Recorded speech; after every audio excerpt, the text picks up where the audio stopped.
Bang ding ding, trademark. He come out 6'7" tall. Bang ding ding, one is star. Bang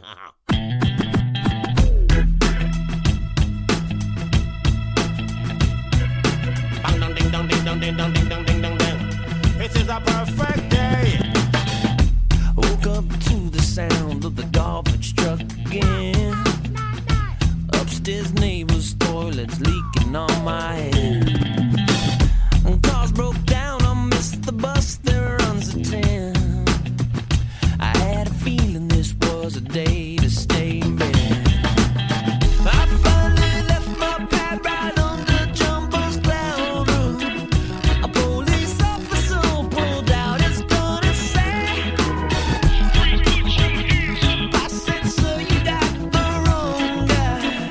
I guess it's just a perfect day. It's just a perfect day. Na, na, na, na,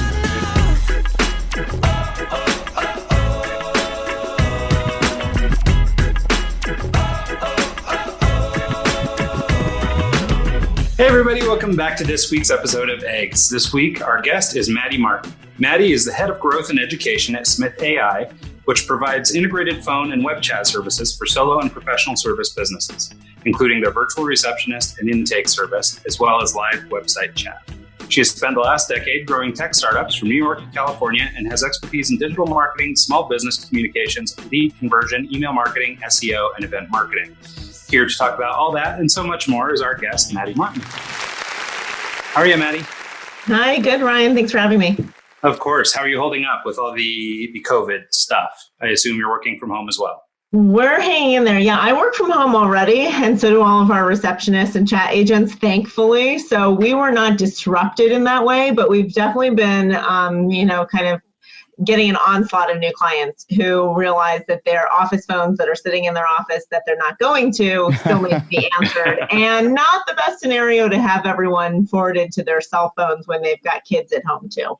Yeah, right. makes sense. Yeah, no, that makes sense. For sure. Well, tell us, I guess, a little bit about your background then. I mean, really intriguing bio there. You started in startups and all that stuff, and now you've wound up doing, working for this Smith.ai. Tell us a little bit about sort of your trajectory, your training, the work you do, and that kind of thing. Yeah, it's even more varied than that. I was an econ major, and then I went to culinary school. So I actually got my first startup experience because I came out of culinary school and I knew I didn't really want to work in like the dark, dingy world of restaurants. So I went into food media, and there was a company started by the New York Times food editor at the time, Amanda Hesser. And she created this whole online food community. They were publishing cookbooks. It was at a time when people were sort of sick of like the being dictated by Gourmet and Bon Appetit, like how to make their fancy dinner. Like it was all about home cooks and food bloggers. So we built a huge online community, and it was a great business. I moved from there to another sort of core business related to car repair and maintenance called Your Mechanic. Moved out to California, took that job, led content development. I created this huge car repair advice site online.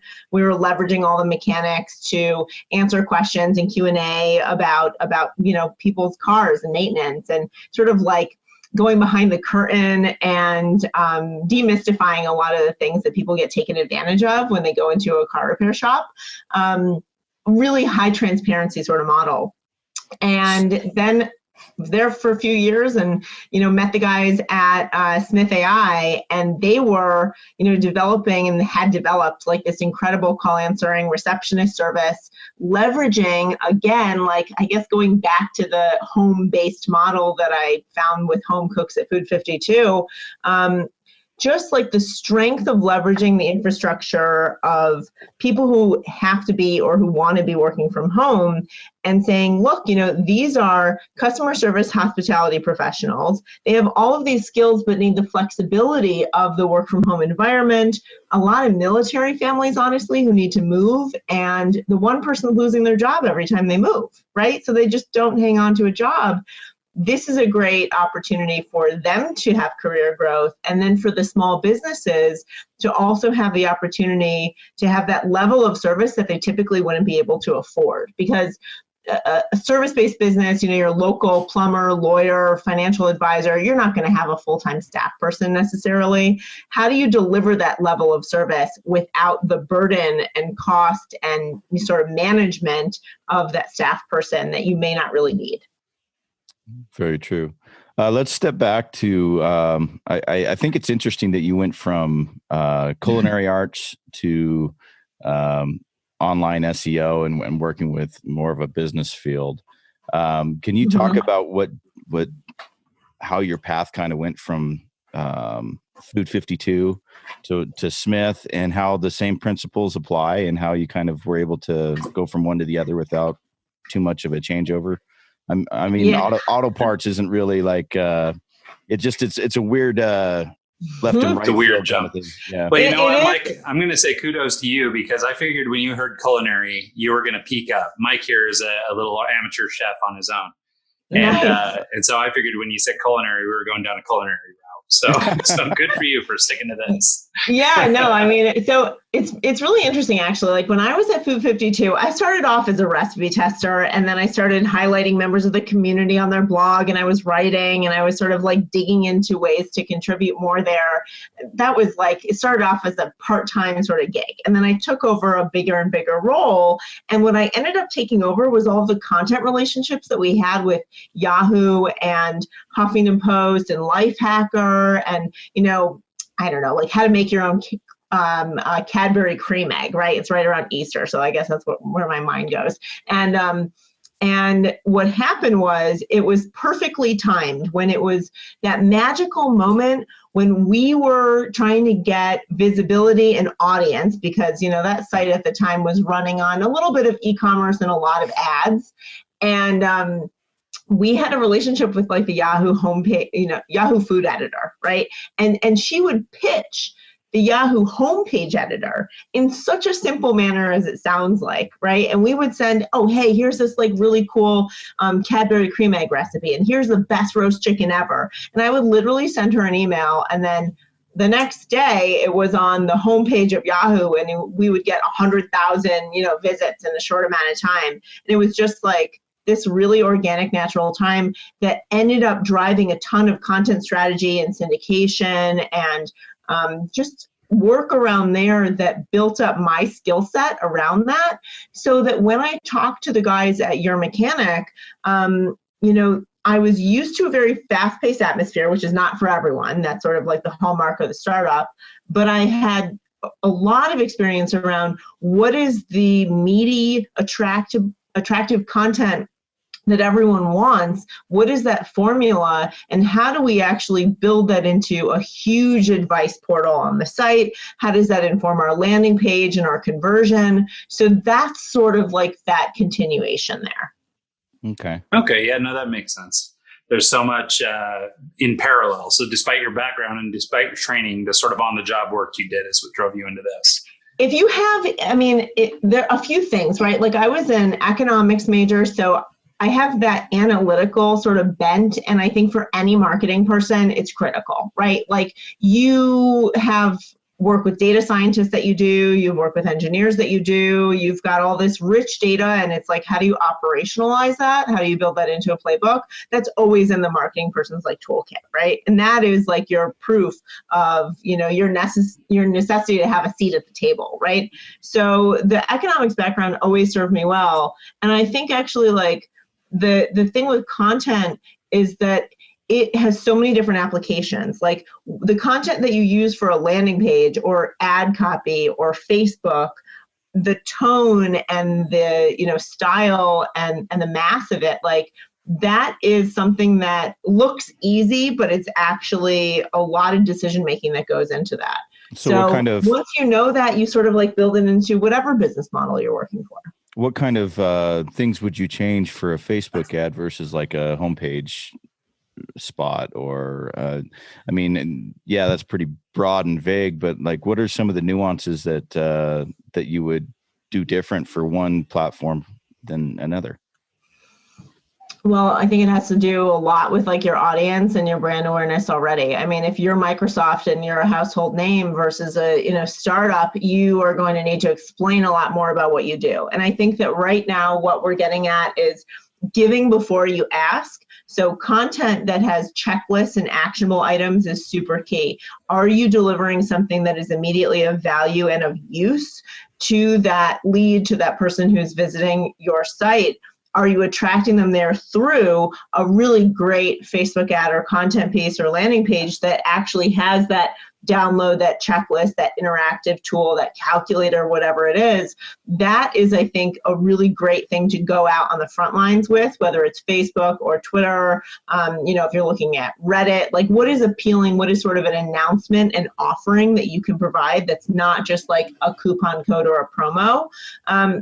I think also, obviously, with social ads, you're getting a lot of retargeting and abandoned carts and things like that. So that's its own beast.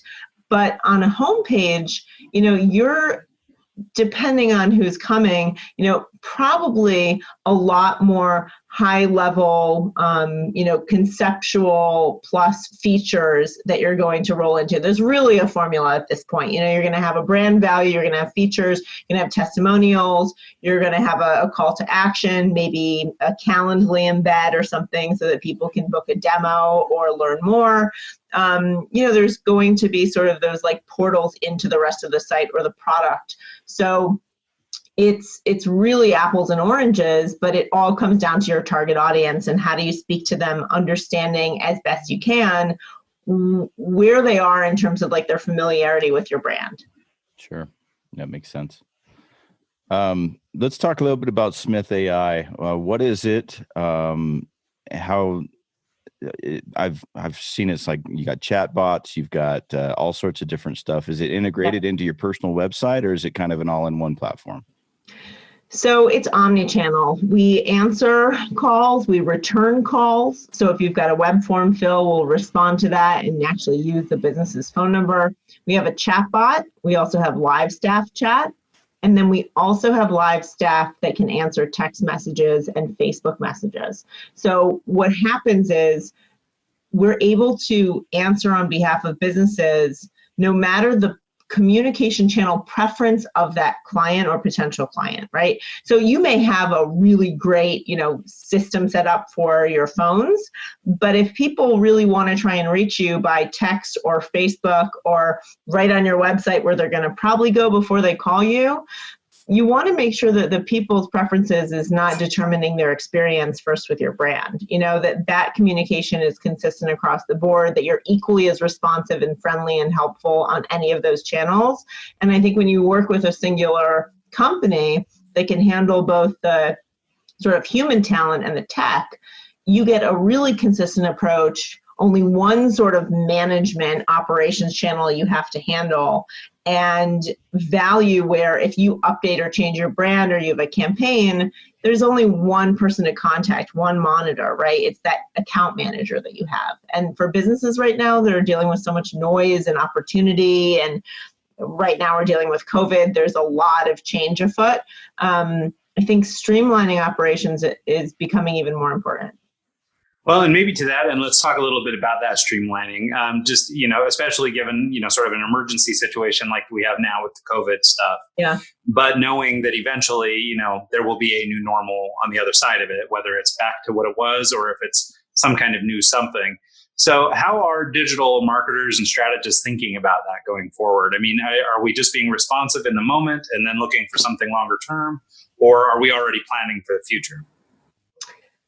I mean, I think that there is definitely a new normal. The simple fact that the work from home setups have now been established means that there is potentially incredible efficiency and cost savings from a brick and mortar cost perspective that's reduced if companies recognize that this is something that can be sustainable in the long term, which we are hopefully proving it can be. I mean, that is our bread and butter, right? Our entire team of hundreds of receptionists is actually already working from home. Plenty of businesses do this.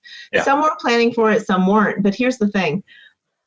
if you recognize sort of the cost savings there, and if you adjust processes, right, to accommodate maybe not having that, physical proximity in your staff, what you can do is you can allocate those costs, those savings to your campaigns, to expanding your features and services and products, right? That can be reinvested in the business. And I think that that's a huge opportunity. Plus, there is more comfort than ever in sort of connecting with businesses and partners and clients in this way. So if you were running a business where you have so many in-person meetings and consultations, like that means that a 30-minute meeting becomes a lot longer, right? And it means that there's drive time. It means that there's traffic, factoring in. You've got staff who are fatigued from their commute. If all of that is potentially going away, as we're seeing right now, but the rest of life is back in order, right? Like people are, restaurants are open, like all these businesses, barbershops and bars, they're all open. We resume to life as normal, but we actually gain not only access to the things that we love and need, but then also so much more time and so much less headache and stress from eliminating commutes, from eliminating people being late to meetings, because guess what? If you've got it on your calendar in a Zoom link, like you should be on time, right? It's not going to be a 30-minute delay because of traffic. So operationally, we see a lot of efficiency, and there's just a lot of opportunity to reinvest that money in things that actually grow the business rather than the infrastructure costs we had before. Yeah, no, I think that's a really good perspective. So in my other life, I run a remote work advocacy and consultancy. And so we spend a lot of time in and around remote work and all that stuff. And this is one of the topics that we've been exploring a lot lately is this, what does business look like if remote goes well? There are a lot of companies that just jumped into this, and for sure, there will be plenty of companies that had a bad experience and go right back to the office. But for the companies that this works for, like, why would you go back? Like, I mean, it totally changes your, preconceived notion of this idea that we were going to leave, go work from home, and then come back to our office. Yeah. And so I think it's an interesting topic worth exploring because, I think so much of the success in remote work is going to rely on leaders, good leadership that knows how to communicate, knows how to take care of the emotional needs of people working remotely if they never have before, if this is a whole new experience for them. And so, but I think that, at least based on the statistics and the things that, remote advocates are constantly espousing about production and everything else, if any of this stuff actually works out, like if it happens in practice, there would be very little motivation to go back to traditional. Well, absolutely. And a lot of the negative aspects of what's happening right now is that we have just an onslaught on the bandwidth of, the internet, basically. But it's a lot to do with the fact that we have a health crisis and actually not much to do with the fact that you're working from home. So I think we really have to divide those two factors and say, hey, working from home is super cheap and efficient and effective, and it makes my employees happier and me too. And once the rest of life comes back into order, I think that maybe 90% of those negative aspects go away because the demand on the business is low and there's uncertainty. And, did you have someone in your company who's affected by COVID? These are all things that matter a lot right now and breed a lot of stress and anxiety, and maybe even reduce the demand for your business. But that has nothing to do with actually the function of working from home and how efficient and great it is. Not to mention that this happened at a time when technology is cheaper than ever. You said 5 to 10 years ago that we could get a work from home setup for basically the equivalent of, I don't know, maybe max $50 a month per employee, max, for the regular small business. What does it cost to have a, VoIP phone system? $25 a month, right? So that to me is an exceptional sort of example of timing coming into play here. And I don't see things going back to normal. Yeah, I actually am really kind of intrigued to see what the next phase will bring. If it stays that way, just think of all the commuting time and all the just think of a place like Seattle or New York, where everyone's always driving to work, always taking the subway, always doing, it's an hour, 2 hours of your day that you're just getting to work. If you can eliminate that out of the process, I mean, it's great. Well, and that's the thing beyond time, they talk so much about like carbon footprint and other things like that. Right. I mean, to your point, reducing traffic, reducing stress on internal like infrastructure within cities, things like that. I mean, like there's a lot of positives that are sort of intangible or tangible, but distant. And not everybody thinks about those things, but I mean, there are so many positives to this idea of working remotely that, think about cooking also, right? Like, I mean, how many people there's this whole thing on Facebook about everyone making banana bread apparently, but like there is a huge meme. I mean, I'm in a Facebook group called Quarantine Cuisine. There's this whole joke around like quarantine 15, like that you're going to, gain your freshman 15 or whatever, which I think is funny. But, the interesting thing is that people are probably, despite the quarantine 15 meme, like going to get a lot healthier if they're at home. They have access to their fridge. It's not, what did they bring for lunch today? And, oh, that sad looking sandwich, I'm going to go out to eat. Like they are probably going to be much more mindful of resources that you're speaking to, not just like the gas and the sort of road wear and tear, but think about also the wear and tear on your body. Like it's great to be able to have access to your kitchen and make yourself a homemade lunch and save so much money not eating out. And then when you want to eat out, you do so in the evenings or weekends or whatever. Like, what does that mean for the health of the population? And then what does that mean in turn for productivity? Yeah, no, I think it's great. I mean, even just in my own case, I mean, we've basically been cooking every meal since, being quarantined. And I too like to cook. I'm not as advanced as Mike here, but I do okay. I don't know. You make some pretty good food. And you guys should join the Quarantine Cuisine. Oh yeah, I got to check it out. So just for some variety, I think my kids are losing their mind. But because I keep going to all the staples, the things I'm really good at, or the things I can make that will last us for weeks. Yeah. There's something to be said for that, like pantry, sort of. Grab bag meal. I think there should be maybe some competitions that come out of that. Yeah, right. So anyway, so it's been great. Also, I mean, in like November, I bought a Peloton, and so we have our gym here, we have our kitchen here, we have everything here. Right. I mean, I'm eating better than I used to. I'm working out more regularly than I used to. I mean, like for me, it's actually going quite well. I think I'm down 15 or 20 at this point. And so for me, it's going quite well. I know that isn't the case for everybody, but I think you make a great point about just sort of overall health, and we were talking about this yesterday with one of these, remote working groups that I'm in. And we were talking about the sort of just the mental aspects of, being home with family and spending more time with your kids and, being able to, I don't know, interact more with the people you want to and be more flexible and purposeful with your time. And, like, I think a lot of people are going to be asking themselves when it comes back to a 40-hour grind in the office, what am I doing? Like, what am I doing and what are my choices, right? Because there will be those companies that right now realize that you have a competitive advantage if you make this a value prop for working for your company. And I think there's also a huge thing around the shift. And frankly, we go to a lot of events and conferences, and the success of the virtual conference or summit, the even Zoom collaborative meeting, like these are things that are dramatically changing, I think, the budget line items, right? So like what we're seeing is there are more attendees for online events and group Zoom chats.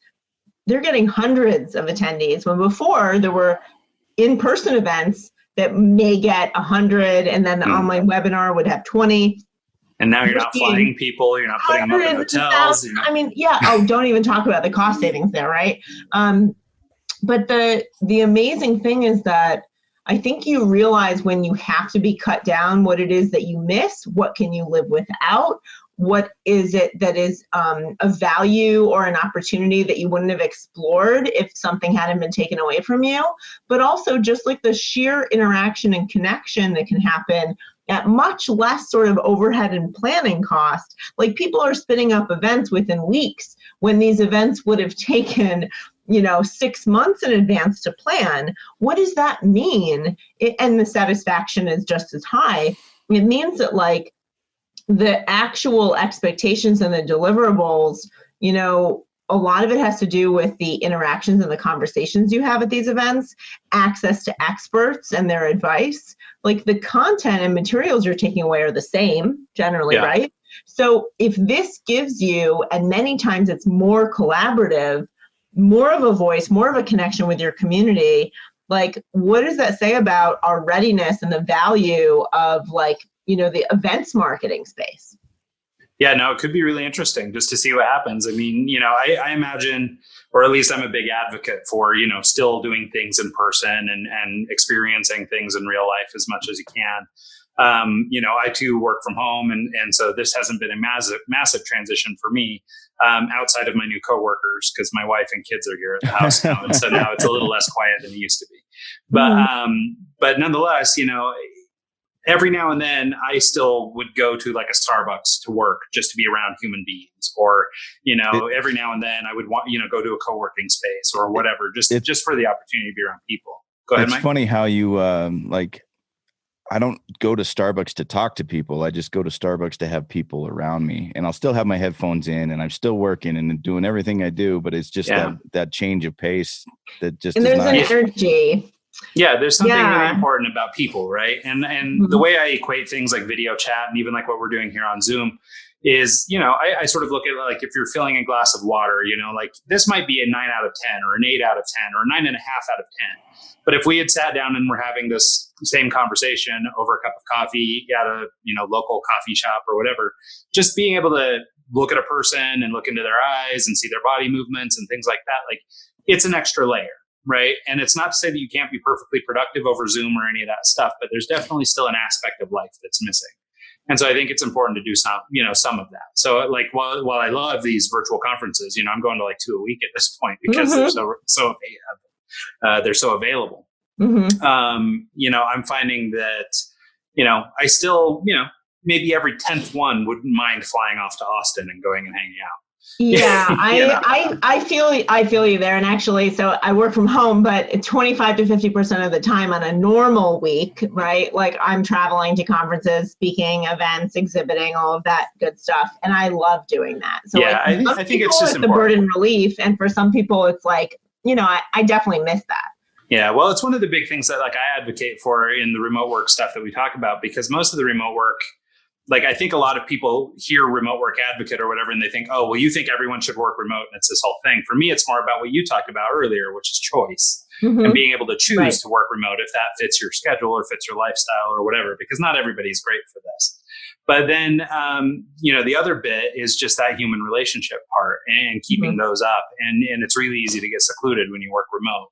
And, the seclusion is not generally good for anybody. And you can do so much, great things with communication tools, even email and Slack and instant messaging services, whatever. But I think it's still really important to get your little bit of human every now and then, even if you're not getting your social juice from your coworkers. Maybe you're just meeting a friend for coffee or something afterwards. But, it could be wherever. But I think that you've still got to just mix in that little bit of human. Yeah. And also so it's funny because I was going to use the word like in tandem, but there's actually an app called Tandem that's cool. It's sort of like not co-browsing, but like permanent sort of presence with a workplace, right? Like you're always sort of in the corner of my screen and I'm in yours, and we can just like say, hey, Ryan, and we can chat. That's sort of the thing that we see coming up where it's less asynchronous, like which chat can be very asynchronous, right? Like you can send a message and then maybe you'll get one back depending on the urgency that you convey in Slack or Teams, right?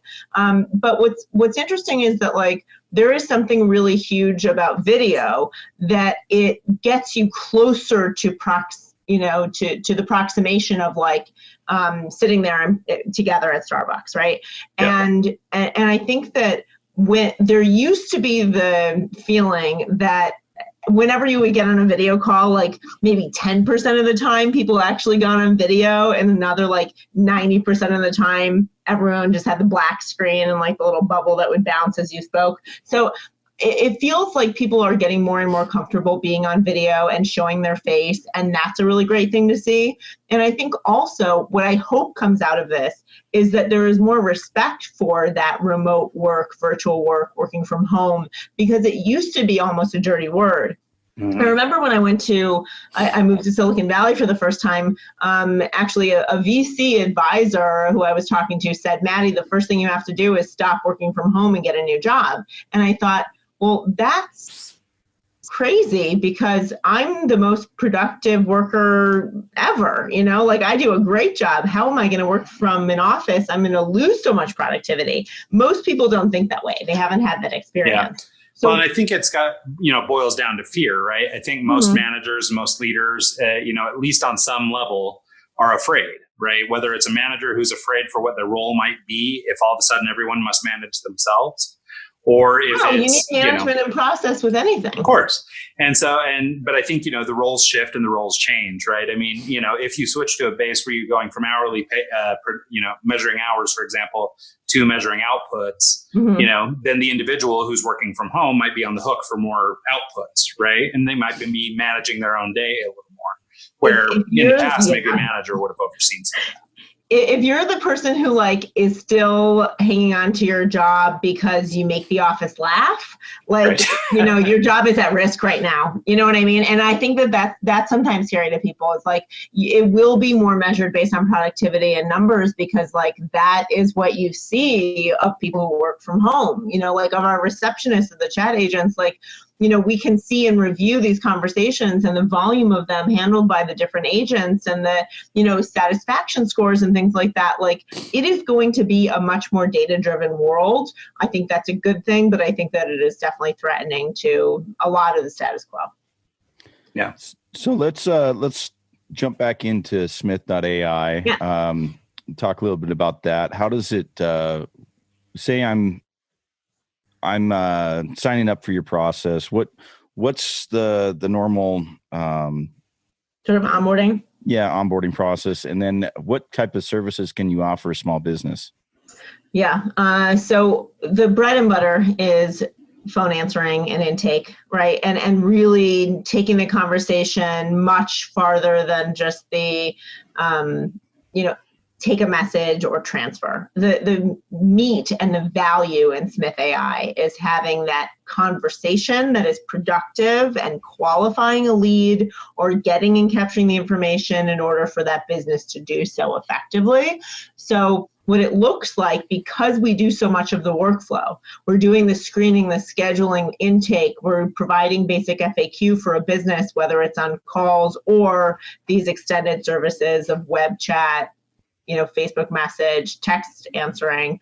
We need to know a bit more than your average bear, right? So what we do is we have an intake form. We ask a few questions about your business. We say, who do you work with? Do people work for you?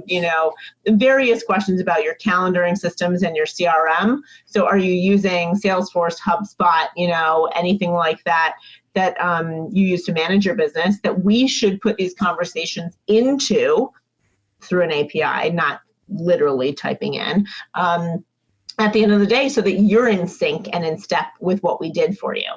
And after that, we do a 20 call, 20 chat free trial, no payment, you're getting that completely free and full so that you can experience the service and so that we can refine your directions, because it really is very customized, so that we know your criteria for screening leads, for example. And we know if you want us to call back someone who completed your web form, what we're going to say in that conversation. And if we have a good one, do we transfer them to you live? Do we schedule them on your calendar? Do we follow up with an email for an assessment form or a link to a product? Whatever the case may be. And then you get started. Our plans are month to month, and they start at $140 a month. So it is a very low risk, low sort of dent in the budget opportunity to deliver exceptional service to your clients, to have consistently answered sort of calls and chats. If you're running marketing campaigns, that's the number one determining factor for success. And you can, kind of scale up or expand what you hand off to us at any time.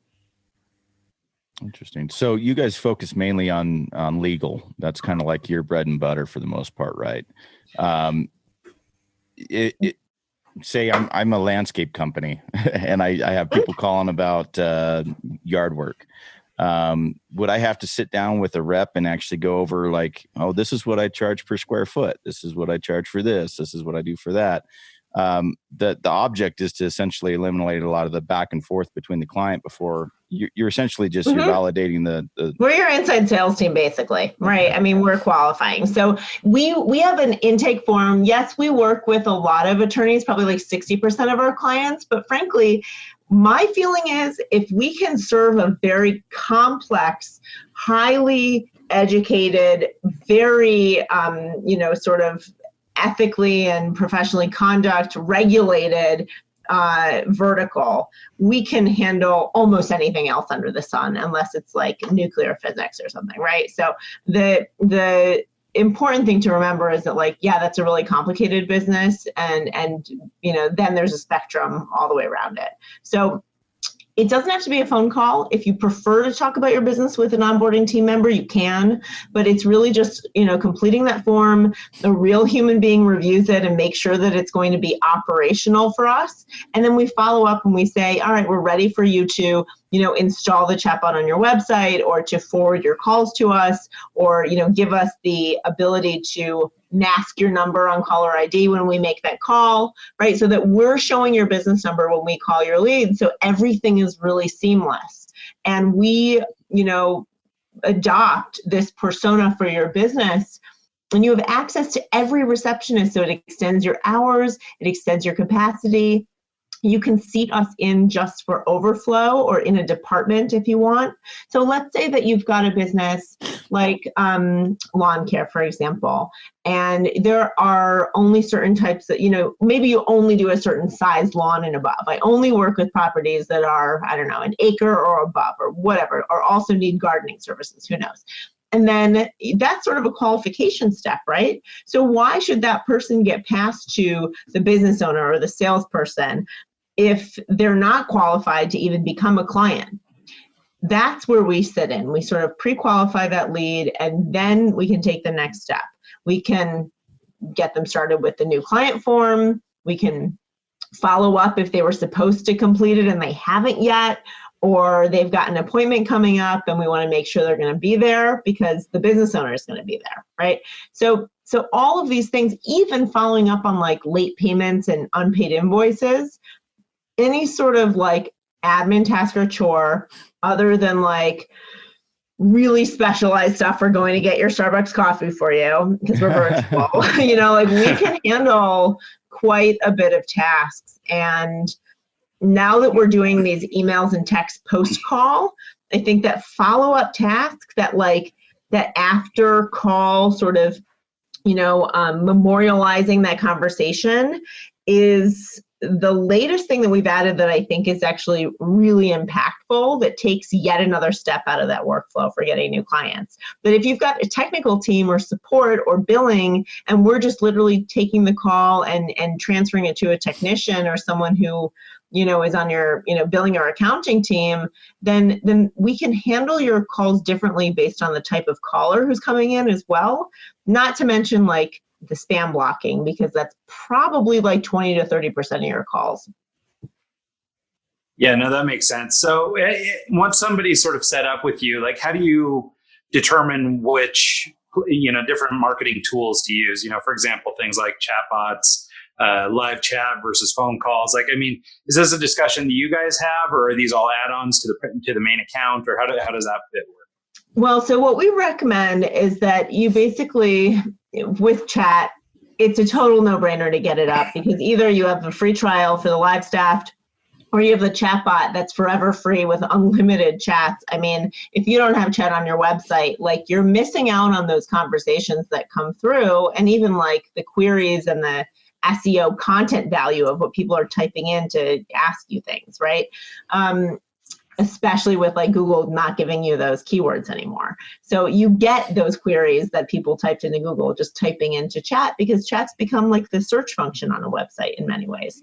But what you get instead of like a search function is that when someone has to put in their name and email and phone number to ask the question, they're already sort of pre-qualifying themselves, and then you can follow up. So to me, like how you get started is either with the trial. If you start with calls, which many people do, then we look at your account and say, we can do this for you on your website too. Let's at least do that trial and test. But what's motivating you often is the type of business that you have and the capability of your in-house teams. Like people who have in-house teams, they're probably pretty capable on the phones. And that may not be a system that they want to rock right away. So they set us up for overflow, the calls that the team can't get to, or, you know, the ones that are beyond their hours for their staff, but they set us up for chat right away. It really completely depends on the needs of your business and your staff capacity. We don't see people training their in-house teams to learn how to answer chats and be interrupted more by the noise that creates. You know, they really do want to get started with chat and completely hand it off to us at the same time, whether it's the bot or live staff. So you mentioned something about the chat bot that I find interesting is the SEO and the using it to figure out your keywords. Mm-hmm. Are we able to actually download the transcripts, or do you manage that data for us, or how is that incorporated into the plan? So you get the transcript after every single chat, whether you're on the free chat bot or you're on the, you know, low cost live chat plan, and that will get emailed to you. You can get a notification via SMS as well, or Slack. And then you also can have that transcript logged in your CRM. So like Salesforce, HubSpot, ActiveCampaign, wherever. And it plugs into Zapier. So you can pretty much do whatever you want with it, because through Zapier, you can set up Zaps for whatever workflow you're looking to do. Now, the nice thing is yes, you can download it. You can, you know, go through your chat dashboard online and see the conversations. You can sort of automate Q&A. You can automate these sequenced conversations where you pre-qualify leads. But the really nice thing is you have so much rich data where you can say, let's use the attorneys for an example. There are personal injury attorneys, and they have a, let's say, car wreck, car accident sort of keywords. What we know is that's actually really regionally driven. So if you have a website and your homepage, we were talking about homepage content, right? It's the perfect example. It could say your, you know, car accident attorneys. If everyone in chat is talking about, hey, can you help me with my car wreck, or I have I wrecked my car, right? They're not saying car accident. Well, maybe you should change the content on your homepage to use the language that people are using in your chat. Because I guarantee you when you're on the phone, you're not thinking about the SEO value and the content of the conversation with that level of specificity and detail. But when you see it in a text-based, mode of communication, then you really start to, be able to take that transcript, download it, and process it in bulk, and sort of use a, keyword analyzer and upload all of it and say, like, what are the key phrases that are most common that I'm not addressing on my homepage? But even just, anecdotally, you'll be able to see pretty quickly, like, what are people saying and how are they describing their needs? And is there a gap there with how you describe your business and offerings? Do you guys? Go ahead. Sorry, I was just going to ask, what kind of volume are you looking at? Like, at what point does it make sense for somebody to engage with a business like Smith.ai? Like, I mean, for the mom and pop business that just gets a couple calls a week, does it make sense to have that kind of infrastructure in place, or is there some threshold that they should hit? Oh, definitely. I mean, so our lowest plan, first of all, the chatbot that's free is, unlimited, no cost. It could be one a year. But frankly, I mean, the plans that we offer are 20 calls, 20 chats a month, all the way up to hundreds, thousands of chats a month. So really, it's just based on a per chat, per call price. And you prepay for that allotment, and then you pay overage on top of that. So if you have 20 calls, it's $140 a month. It's $7 a call. And there are some optional add-ons that you can address if you want more robust workflow and more complicated setups. But, let's say it's $7 a call. But if you come to us and you say, the 20 call plan is a little bit heavy for me. I'm not getting, 20 calls in a month. I'm only getting, maybe 10, or on my website, I'm really not sure, I want the live staff, but $140 a month is too much of a test. Well, that's why we have the free trial. And that's to determine how quickly you go through those 20 calls or 20 chats. and we can build a custom plan for you. So we even have clients where we will build like a 5 chat plan a month, because if they get that one client from that chat, it more than pays for, like blows out the ROI on the spend for a slight increase in the cost, right? Yeah, that makes sense. I was actually going to ask, do you guys do SEO content as well, or is pretty much the chat bot and the phone answering systems pretty much? Yeah, we don't get into, we get asked that a lot, actually. We don't get into any marketing agency services right now. We are really focused just on the communications and across channels. So if we're going to, and we are, as we expand our services, it's not so much expanding in terms of the use of the data and application, but it's more expanding the channels and the depth through which we go into the channels. So if you ask me like what my prediction is for Smith.ai, I'm going to tell you, I want to be answering, WhatsApp. I want to be answering, any direct messages or something on Twitter. Like these are the areas that we're getting more and more into. So how do we, across every way that someone can contact your business, respond for you so that you only have an interruption or noise when there's a qualified lead or an existing client who needs to talk to you? Yeah, that makes sense. Nothing worse than getting a phone call for nothing and you have to sit there and answer 20 questions, even though they're not Not only that, but like so 2 things there. One is that frankly, as a business owner, you're more tolerant and less strict with following your own rules. So if you hand it off, generally those conversations are just going to be shorter. But the second thing is that you can get a negative review online. Even if that person never hires your business, it's like writing a bad review for a restaurant because you didn't like the hostess who seated you at the wrong table or whatever. People write negative reviews online for all sorts of things. So you want to be having those conversations because that leads to the best potential new client, but also less frustration for you and probably a better experience on both sides of the table. But yeah, I would say like one of the things that we do that is lesser known is referring those unqualified leads to other business partners that you have, because that can be a really time-consuming task, but super valuable for your networking, super valuable if you get like a spiff or referral fee from those other businesses that you refer out to that are not competitive. You want that client to get the service, you want your friend's business to get the business, but it's not a good fit for you.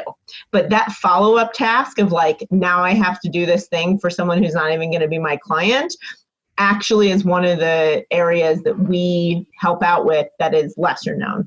That's actually a good feature. I've been in the DJ world for quite a long time, and I'll get calls from middle schools and high schools, and I don't deal with that anymore, but I'll refer them to a friend or this or that, and it ends up taking 20, 30 minutes of my time. It does. To help them out, and really that's kind of a nice little feature.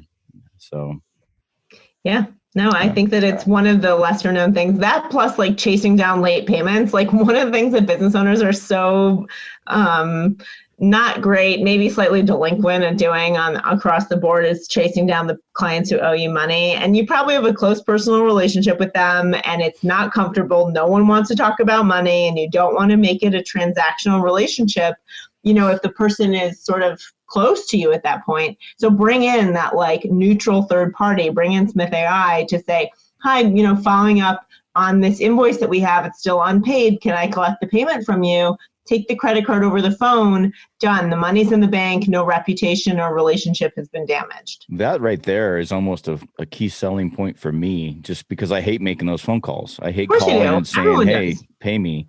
But having that third party that it almost acts like your accounting side of the deal and your collections, and it makes it more neutral for you, where you can still be on good terms with the client, but still get the point across that you need to get paid. Well, it's the real life equivalent of me always answering emails and stuff in the form of we. Like, so a lot of times, especially when I was younger in business, it was always, oh yeah, we'll take a look, or we'll do this and that. And I still slip into it all the time. But the idea was to look bigger than we are, right? This is somehow me shifting the blame or dispersing the responsibility here. And so real life version of this is having somebody actually responsible for it versus just saying it out loud. And not only are you getting that money, but also not at a 30 to 50% cut because you went with some collections agency, right? Like if you pay per call or per chat, it actually has like a huge reverberating effect. So you know exactly how much it's going to cost you to request that task of Smith.ai, right? You're like, I am giving you 10 clients to call. I know I'm paying for those 10 calls, easy math, right? And I have this much, like these thousands of dollars of invoices, like, definitely makes sense to just accept the 2.9% credit card fees, get the money in the bank, and it's $7 a call or whatever it is, $5 a call. It depends on your volume, right? So you do that task, you get the money in the bank, and then you think, we were talking about process, a lot of our clients who've been with us for a while then say, hey, I have this idea. Can you do this? Can you follow up on these people who I met at this event or I put on that Zoom webinar and I want to reach out to the people? Cool. Basically, as long as they're not going to hang up on us like we're some spammer and they know who you are and we're following up as a, basically member of your business, then we're happy to make those calls for you. So, create a way. So to that end, you guys don't do anything with lead generation then, right? This is just pre-qual. We're not cold calling lists. We're not doing list building either, Okay. So anyone who's going to warmly accept the call, basically. So do we get a transcript of the conversation where we can sit back and see what they talked about and maybe text-based, yes. Okay. But not on the phone. We don't record calls unless for like a training purpose. But if you have call recording set up in your phone system, like with your VoIP, which a lot do, then that will record the call. Okay. Interesting. And then there's transcript services like Rev and things like that. Well, that's good to know.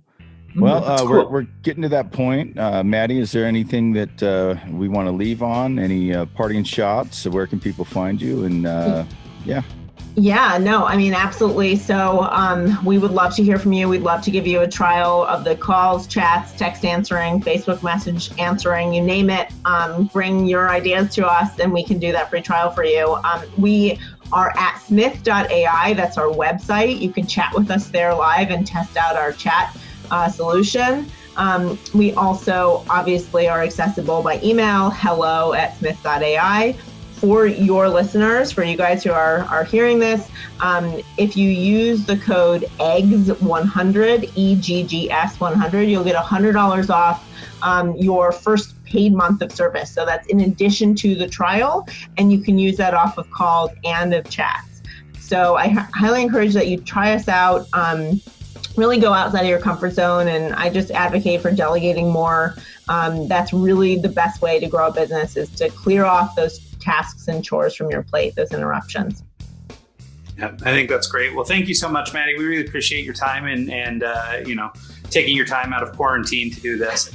So that's great. So thanks so much to everybody who tuned in and listened to the live stream or who's got the download of the podcast. Thanks to everybody who listens week after week, and feel free to reach out to the show if you'd like to get in touch with our guest or anybody else, or feel free to contact them directly, Smith.ai, Smith.ai, or it was hello@smith.ai.com for the email. No, hello@smith.ai. Or sorry, the website is just smith.ai. Super easy. Yep, no.com. Sorry, I screwed it up. So, but that's all right. That's just one screw up through like this whole thing. That's pretty solid. We did great. Cool. All right. Well, thanks so much, Maddy. Appreciate you, and we'll see you next time. Thanks for having me.